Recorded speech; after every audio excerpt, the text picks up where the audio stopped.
देखिए, भारत की जो नसें हैं ना, वो सिर्फ सड़कों या रेलवे लाइनों से नहीं बनती। वो बनती हैं उन विशाल नदियों से जो इस देश की सही मायने में जीवन रेखा हैं। आज हम इसी नदी नेटवर्क की गहराई में उतरने वाले हैं। भारत की नदियों को मोटे तौर पर दो बड़े परिवारों में बांटा जाता है, एक हिमालयी और दूसरा प्रायद्वीपीय। लेकिन उनके निकलने की जगह और रास्तों के अलावा उनमें असल में फर्क क्या है? चलिए इसी सवाल की तह तक चलते हैं। तो देखिए, आज हम क्या क्या समझने वाले हैं। पहले तो इन दोनों नदी सिस्टम के बीच का अंतर देखेंगे। फिर हम उत्तर की विशाल हिमालयी नदियों और दक्षिण की पुरानी जीवन रेखाओं को जानेंगे। इसके बाद ये भी देखेंगे कि ये नदियां हमारी आपकी जिंदगी को कैसे छूती हैं, और आखिर में एक बड़ी तस्वीर पर भी नजर डालेंगे। तो चलिए सबसे पहले ये समझते हैं कि वो कौन सी बुनियादी बातें हैं जो इन दो नदी परिवारों को एक दूसरे से एकदम अलग बनाती हैं। यहाँ जो सबसे बड़ा फर्क है वो एकदम साफ है। एक तरफ हैं हिमालय की जवान और ताकतवर नदियाँ, जिन्हें पानी मिलता है ग्लेशियर के पिघलने से, इसलिए वो साल भर बहती हैं। और दूसरी तरफ हैं दक्षिण की पुरानी स्थिर नदियाँ, जिनका बहना पूरी तरह से मानसून की बारिश पर टिका है। यही एक बुनियादी अंतर है जो उनके रास्ते और उनके मिजाज को तय करता है। तो चलिए अपना सफर उत्तर से शुरू करते हैं, जहां बर्फ से जन्मी हिमालयी नदियां पूरे उपमहाद्वीप को एक नया आकार देती हैं। यहाँ पर तीन बहुत बड़ी नदी प्रणालियां हैं। ये तीन महानदियां हैं, सिंधु, गंगा और ब्रह्मपुत्र। कमाल की बात यह है कि ये तीनों निकलती तो एक दूसरे के आसपास से ही हैं, लेकिन समुद्र तक पहुंचने का इनका सफर बिल्कुल अलग-अलग है, जो तीन देशों की किस्मत को तय करता है। सिंधु, जिसे सिंधी खंबन या शेर का मुंह भी कहा जाता है, इसका सफर शुरू होता है तिब्बत के ऊंचे पठार से और फिर ये भारत से होकर पाकिस्तान में दाखिल होती है।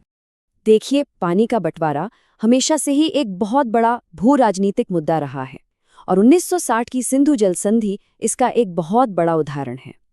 इस संधि के मुताबिक सिंधु नदी सिस्टम का 80% पानी पाकिस्तान को मिला, जिसमें सिंधु, झेलम और चिनाब जैसी मुख्य नदियां शामिल हैं। गंगा की कहानी बहुत दिलचस्प है। वो एक नदी की तरह पैदा नहीं होती, बल्कि बनती है। हिमालय में 5 पवित्र संगम हैं, जिन्हें पंचप्रयाग कहते हैं, और ये संगम मिलकर ही गंगा को आकार देते हैं। और जब देवप्रयाग में अलकनंदा और भागीरथी मिलती हैं, तब जाकर इस पवित्र नदी को गंगा नाम मिलता है। लेकिन ऐसा नहीं है कि हिमालय की हर नदी शांत है। कोसी नदी इसका बिल्कुल उल्टा उदाहरण है।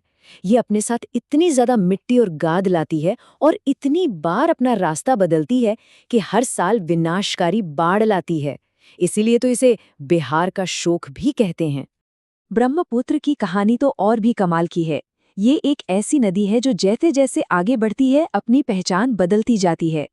तिब्बत में इसका नाम है यारलुंग सांगपो, भारत के अरुणाचल में पहुंचकर ये सियांग बन जाती है, और बांग्लादेश में इसे जमुना कहते हैं। सोचिए, एक ही नदी पर हर देश में एक नया नाम। तो चलिए अब उत्तर की बर्फीली ऊंचाइयों से उतरकर दक्षिण के पठारों की ओर चलते हैं। यहाँ भारत की बहुत पुरानी बारिश पर निर्भर नदियां बहती हैं। अच्छा, दक्षिण की नदियों में भी एक मजेदार बंटवारा है।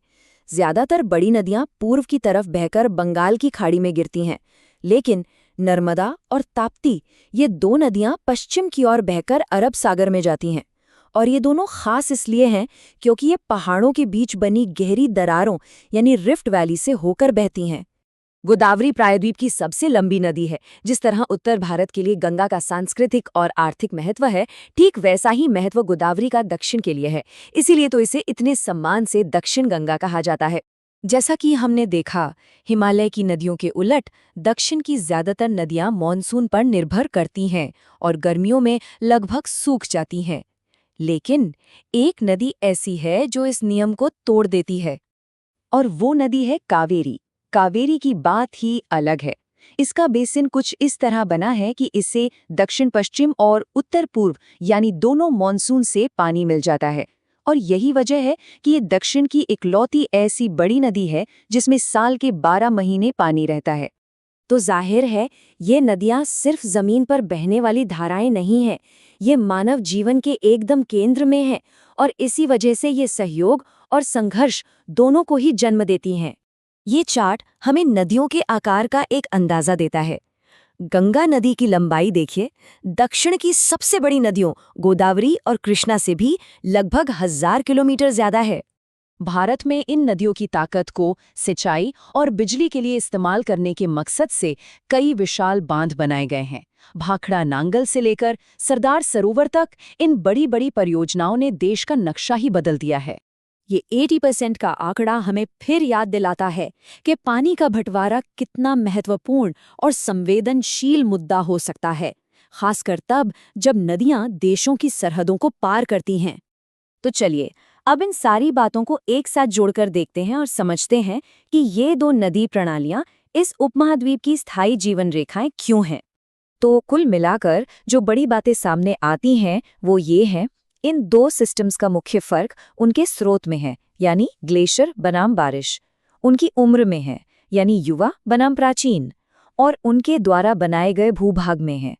पर दोनों ही हमारे लिए बेहद जरूरी हैं। और आखिर में ये सब हमें एक बहुत बड़े सवाल पर लाकर छोड़ देता है। जलवायु परिवर्तन के इस दौर में जब ग्लेशियर तेजी से पिघल रहे हैं और मॉनसून का मिजाज बदल रहा है, तब भारत की ये प्राचीन जीवन रेखाएं खुद को कैसे बचाएंगी? ये एक ऐसा सवाल है जिसका जवाब हमारा आने वाला कल ही तय करेगा।